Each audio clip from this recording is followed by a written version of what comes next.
Military whistleblower claims U.S. has UFO retrieval program. Air Force veteran David Grush claims the government is covering up UFOs. Grush claims he has seen evidence of a secret crash retrieval program. He alleges the U.S. has even retrieved. He is speaking one-on-one with investigative reporter Ross Coulthart, reporting for News Nation. When you say crash retrieval, what do you mean?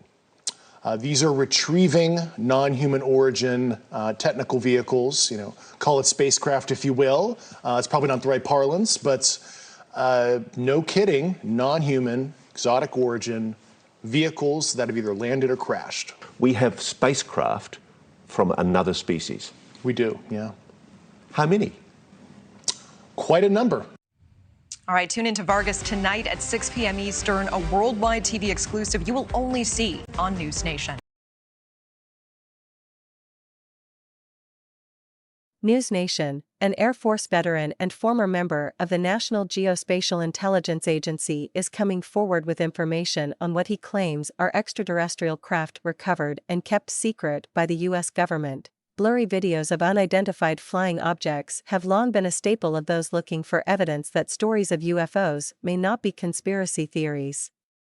In recent years, the government has taken a more vocal role in investigating such sightings, with Congress forming an official U.S. government Unidentified Aerial Phenomena Task Force, recently renamed to the All-Domain Anomaly Resolution Office, or AARO.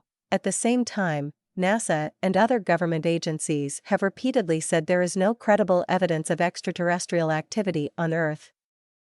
Attributing most sightings to natural phenomena or human-made objects now, Air Force veteran and former task force member David Grush is formally blowing the whistle on secrets he said no one has ever shared publicly before.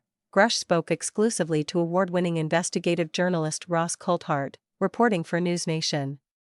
Coulthart has spent years reporting on the subject of UFOs. In his role within the U.S. defense establishment, 36-year-old Grush said he was trusted with some of the government's most intimate secrets. And his time at the UAP task force, Grush said the group was refused access to a crash retrieval program. These are retrieving non-human origin technical vehicles.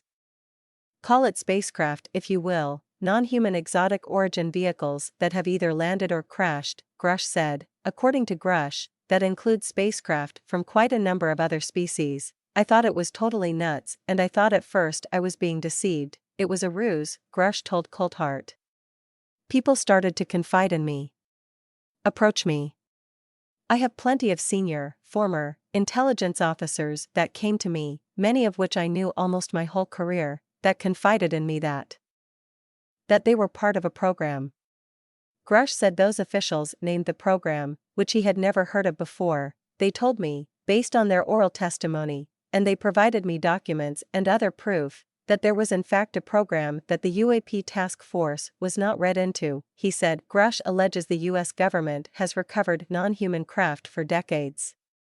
He recently filed a whistleblower complaint, stating he gave what he referred to as classified proof to Congress and the intelligence community inspector general. News Nation has confirmed Grush's credentials and resume, but has not seen or verified the alleged proof he said he provided to investigators. Grush said he can't show News Nation the evidence for national security reasons. Grush also said he has not seen photos of the alleged craft himself, but has spoken extensively with other intelligence officials who have. Grush told News Nation the American public has been lied to for decades. There is a sophisticated disinformation campaign targeting the U.S. populace, which is extremely unethical and immoral, Grush said. Massive sargassum seaweed bloom takes surprising turn. If Grush's statements are accurate, it would be the first time an official representative from the U.S. government has said we are not alone in the universe. We're definitely not alone, Grush confirmed the data points, quite empirically, that we're not alone. Grush also told News Nation it isn't just spacecraft that have been recovered. Well, naturally, when you recover something that's either landed or crashed, sometimes you encounter dead pilots, and believe it or not, as fantastical as that sounds, it's true, he said. Journalist Leslie Kean broke Grush's whistleblower story Monday morning in the debrief.